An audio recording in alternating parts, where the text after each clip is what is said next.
बिस्मिल्लाहिर्रहमानिर्रहीम। इंसान की जब औकात ना हो, हैसियत ना हो तो दूसरे से पंगा नहीं लेना चाहिए। बंदा सुबह सवेरे 5 बजे का आके तो डेरे पर बैठा है, कहता है जी हकीम साहब नु जगाओ, हकीम साहब नु मिलना है। मैं माफी मंगनी हकीम साहब को लूं। तो 2 मरतबा मुलाजिम गया, मुझे जगा के आया। मैंने कहा क्या बात है? कहता है जी कोई बंदा है जो बहुत बेचैन है और बहुत मजबूर है, वो आपसे मिलना चाहता है। आखिर मैंने पूछ लिया भी कौन है? तो मेरे मुलाजिम ने मुझे बताया जी अरशद राही जो गुलकार है उसका उस्ताद आया हुआ है आपसे माफी मांगने के लिए। अरशद राही ने जो गलती की है उसकी वो माफी मांगने आया हुआ है। बताएं जी क्या मसला है, क्या मामला है? अरशद राही सरगेद दे दिया मेरा। अच्छा नशा शशा करे मेरा यही वजह तो चब्बल मार खड़े थे। अच्छा ते बाबा गलती थी गई इंसान को लो। ठीक है। सरगेद दिया उस्ताद दा भुगतन ना सही। जी बिल्कुल ये तो है जी। हाँ। वाल हुन मैं जड़ा ना थाने को माफी मंगदा ही गल अच्छा तो माफ कर दो को। अच्छा जेड़ा कोई गलती थी गई है। ठीक है। ए अरशद भाई चौखर सा तुम्हारे को काम करा रहा है 4 साल करे रहेंगे। बल्कि गुलकारी आंधी है बाई में गुजारा है, बाई में दबी वदे काम को एक नशा ही पी करें दे बाल लाख लाग गई है ना सही। अच्छा क्या शराब पींदे? जी हां जी। तो जेले बुले दे होश नहीं होता क्या ना सही नशे तो गाल कर में ना। अच्छा हां ठीक ठीक। तू क्या चाहने हो? माफ कर देता मैंने। जी हां जी। एक माफ है। माफी को एक सूरत मिलती है। जी हां ये मेरे को आवे ठीक है।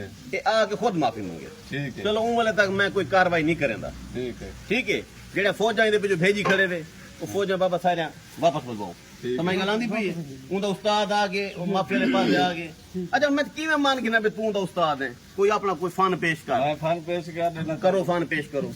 तेरा वक्त शहजाद अरूज है। तेरा वक्त शहजाद अरूज थे तई लग दे तेरे ढेर आहा तही लग दे तेरे ढेर जेड़े कल तक ते को सलाम करके विराजी ना हन आहा आज चुम दे हाथ दे पैर। वाह क्या बात। ठीक ठीक। कल तक जेड़े ते को सलाम करके राजी भी ना हन नहान ठीक आज चुम दे हाथ दे पैर पैरन ते अल्लाह पाक शफा रखिए तेरे हाथ दे। आहा ठीक। तई आंदे मरीज तेरे कोल ढेर क्या बात। ए तारक भी तेरा फैन है शहजाद ठीक।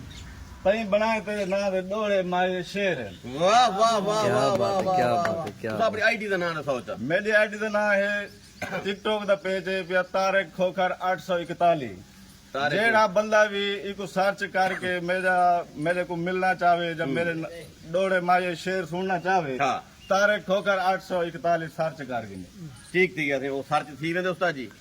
मैं अपनी फौज वापस करेंदा पिया। ठीक है सही। वो बाल को आपको कणक ज्वारी न लुके। ठीक है सही। असा को कुछ नहीं आथे। ठीक है। बाला को गलतियां थी भी रहन जी जी ते उको आपको कौसर जापानी को माफी मांगे। ठीक है सही। कौसर जापानी को माफी मांगे। कौसर जापानी जेडी उको अपना विरासत रहंदी है ये उनके खिलाफ गाली करेंदे नहीं वास्ते जंग खड़ी थी वादे दरमियान आवन नालों सा मामला स्टेबल करने के तैयार हैं। अगर वो आंदे कौसर जापानी को माफी मांगते सारी बाबा क्या लड़ाई है।